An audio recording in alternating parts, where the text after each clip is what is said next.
अगर आप हमारी मिनिस्ट्री में अपना आर्थिक योगदान देना चाहते हैं, जैसे कि दशमांश या भेंट, टाइथ और ऑफरिंग, तो आप इस क्यूआर कोड को स्कैन करके हमें अपनी पेमेंट कर सकते हैं।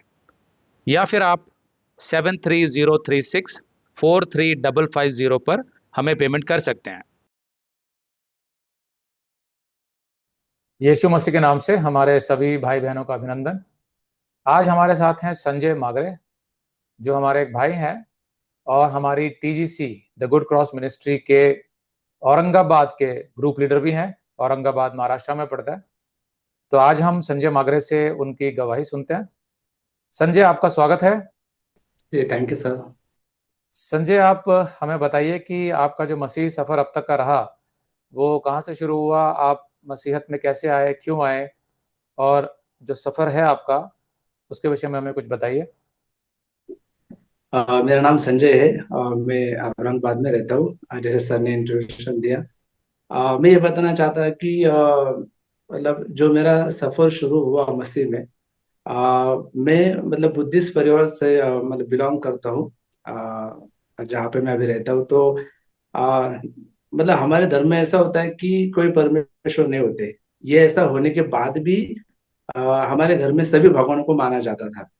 और मसीह में आने से पहले मैं भगवान शिव जो है उनको मतलब मानता था, और उनको ही मैं भगवान मानता था। लेकिन मतलब मैं कई सारे प्रथा कर रहा, जैसे कि हर सोमवार को उपवास करना और दूध का अभिषेक उनको चढ़ाना। ये सब चीजें करने के बावजूद भी मेरे मन में शांति नहीं थी, और ना ही किसी प्रकार का मतलब आनंद था। लेकिन सब प्रथाएं मैं करता था, क्योंकि भगवान को मानना चाहिए। अगर मैं मानता रहूंगा तो मुझे आशीष मिलेगी, ऐसा मुझे लगता था। और एक दिन मेरे जीवन में ऐसा ऐसा आया कि मैं बहुत परेशान था मेरे जीवन के समस्याओं को लेकर। तो मेरे मन में क्वेश्चन आया कि अगर मैं परमेश्वर को मानता हूँ, सब चीजें करता हूँ, तो मेरे जीवन में इतने तकलीफें क्यों है? ये मेरे मन में सवाल आया था। तो उस एक दिन ऐसा था कि मैं बहुत ही ज्यादा परेशान था मेरे मन में। तो फिर मैंने मतलब आकाश की ओर देखते हुए कहा था कि हे परमेश्वर, तू कौन है? हालांकि मैं ऑलरेडी परमेश्वर को मान रहा था, सब चीजें कर रहा था, लेकिन मुझे लग रहा था कि शायद कोई और एक परमेश्वर है। तो मैंने कहा कि हे परमेश्वर, तू कौन है और मेरे जीवन में इतनी समस्या क्यों है? ये मैंने बहुत दिल से मतलब आकाश की ओर देखते हुए कहा था। तो उसके कुछ दिनों बाद ऐसा हुआ कि मैं बहुत ही ज्यादा बीमार हो गया।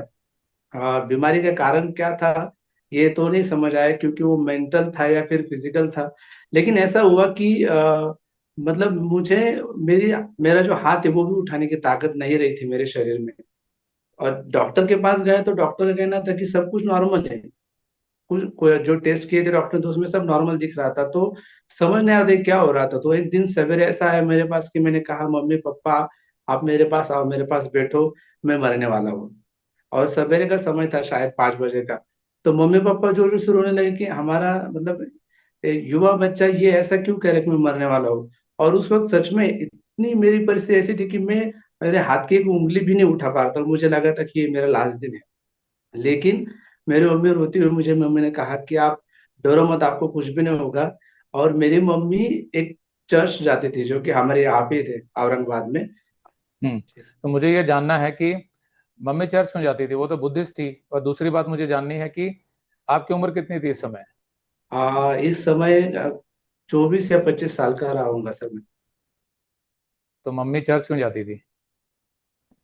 मतलब मम्मी बुद्धिस्ट बैकग्राउंड से थी, लेकिन मतलब कुछ समस्या होती जीवन की। तो हमारे जो पड़ोसी थे कुछ, वो जाते चर्च, तो उन्होंने कहा था कि आप भी आओ, चर्च में आने के बाद जीवन में शांति आती है, ऐसा उनको कहा था। तो इसलिए मम्मी अलग अलग चर्च में जाती थी। वहां पे 2-3 चर्च थे, तो वहां जाते थे वो। इसका मतलब तो ये हुआ कि उनका जो बुद्धिस्ट विश्वास था वो कुछ खास था नहीं। अगर होता तो फिर वो जी। चर्च में नहीं जाते। जी सर। ठीक है, तो फिर क्या हुआ। जी। तो फिर मम्मी मुझे वहां पे लेके गए प्रार्थना करवाने के लिए। तो वहां पे एक ब्रदर और मतलब एक पास्टर है और उनके मिसेस से, उन्होंने कहा कि संजय भाई, आपको कुछ भी नहीं होगा, यीशु मसीह में सामर्थ है आप हर चंगाई को ठीक करने के लिए। तो उन्होंने मेरे लिए प्रार्थना की। तो जब उन्होंने प्रार्थना की सर, तो मुझे तुरंत ठीक लगा, थोड़ी देर में ही। तो मुझे ठीक लगा, घर पे आने के बाद मुझे अच्छा लगा, मतलब मैं उठकर बैठ पाया प्रार्थना करने के बाद। तो फिर मम्मी ने कहा कि देखो, मैंने कहा था ना आपको कुछ नहीं होगा, यीशु परमेश्वर है, ऐसा उन्होंने कहा। मैंने कहा हाँ ठीक है। फिर अगले संडे ऐसे हुआ कि मैं बोले आज संडे है, चलो मेरे साथ चर्च आओ। तो बोला मैं क्यों आऊँ, मैं नहीं मानता यीशु को। मतलब यीशु ने मुझे ठीक किया था, फिर भी मैंने कहा कि मैं यीशु को नहीं मानता हूँ, मैं तो भगवान शिव को ही मानता हूँ। और मैं संडे को चर्च को नहीं आऊंगा, मैं मंडे को मंदिर में जाऊंगा। ओके, यहाँ पर एक बात मैं बताना चाहता हूँ कि जी जब यीशु ने आपको ठीक किया, उस प्रार्थना से आपको चंगाई मिली, अगर ये वास्तविक घटना है आपके जीवन की, तो आपके मन जी में तो ये आना चाहिए था कि मैं शिव से प्रार्थना कर रहा था लेकिन मेरा कुछ हुआ नहीं, लेकिन यीशु से जी। जब प्रार्थना किया तो हो गया। तो कहीं ऐसा तो नहीं कि यीशु ही परमेश्वर हो और कोई ना हो? ऐसा विचार क्यों नहीं आया? आज ऐसा विचार आया सर, लेकिन जब सेकंड टाइम सेम घटना हुई तब आया। पहली बार तो मैं नहीं गया चर्च हाँ, में तो डायरेक्ट। तो पहली उसका बार क्यों नहीं परिणाम आया? ऐसा हुआ क्योंकि कि देखिए, पहली बारी में जी आना चाहिए था ना, क्योंकि आपको चंगाई तो यीशु ने दी थी उस समय। और ये कोई आप ढोंग तो हाँ कर नहीं रहे हैं और कोई झूठ तो बोल नहीं रहे हैं। आपको पता है कि आपको लगा जी था कि मैं जी मरने वाला हूँ, और यीशु से जी सिंपल सी प्रार्थना करी जैसे सब लोग करते हैं। कोई अलग से कुछ जी दान जी नहीं है चंगाई का, लेकिन सिंपल जी। प्रार्थना करी और आप ठीक हो गए। तो पहला सवाल तो माइंड में ये आना चाहिए था ना कि अरे यीशु ने ठीक कर दिया मुझे। शिव से मैं इतने टाइम से मैं भक्ति कर रहा था, उसने ठीक नहीं किया, तो यीशु ने कैसे कर दिया? ऐसा सवाल क्यों नहीं आया? अगर आप ये संदेश पूरा देखना चाहते हैं तो आप इसे हमारे वेबसाइट hindibiblesteady.com पर देख सकते हैं। ये वीडियो हमारे अगस्त के वीडियोस में अपलोड किया हुआ है, तो जिनके पैकेज में भी अगस्त का महीना शामिल है, उनको यह वीडियो उनके माई अकाउंट में अगस्त के वीडियोस में मिल जाएगा। अगर आप हमारे वीडियो फोन पर देख रहे हैं तो अच्छी स्पीड के लिए कृपया गूगल क्रोम या मोजिला फायरफॉक्स ब्राउजर इस्तेमाल करें। तो इनको डाउनलोड करने के लिए आप प्ले स्टोर में जाएं और ऊपर गूगल क्रोम टाइप करें, फिर आप गूगल क्रोम ब्राउजर पर क्लिक करें और उसे इंस्टॉल करें। ये एकदम फ्री है। इसी तरह आप मोजिला फायरफॉक्स टाइप करें, फिर आप मोजिला फायरफॉक्स ब्राउजर पर क्लिक करें और उसे इंस्टॉल करें। यह भी एकदम फ्री है।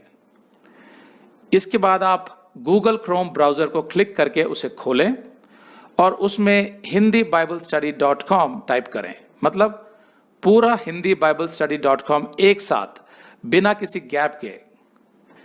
तब हमारा वेबसाइट गूगल क्रोम में खुल जाएगा और आपके वीडियोस अच्छे से चलेंगे। इसी तरह आप मोजिला फायरफॉक्स ब्राउजर भी क्लिक कर सकते हैं और उसमें भी बिना गैप के hindibiblesteady.com टाइप कर सकते हैं। उसमें भी हमारे वीडियोस बिल्कुल आराम से चलेंगे। इसके अलावा अगर आप चाहें तो बेहतर स्पीड के लिए आप वीडियो के नीचे बने प्ले बार पर सेटिंग्स का चिन्ह दबाकर 240p 240p सेलेक्ट कर सकते हैं, जिससे आपका बहुत ही कम डेटा खर्च होगा। 240 सेलेक्ट करने के बाद आप वीडियो के बाहर कहीं भी क्लिक कर दीजिए, फिर वीडियो को पीछे ले जाकर शुरू से देखिए।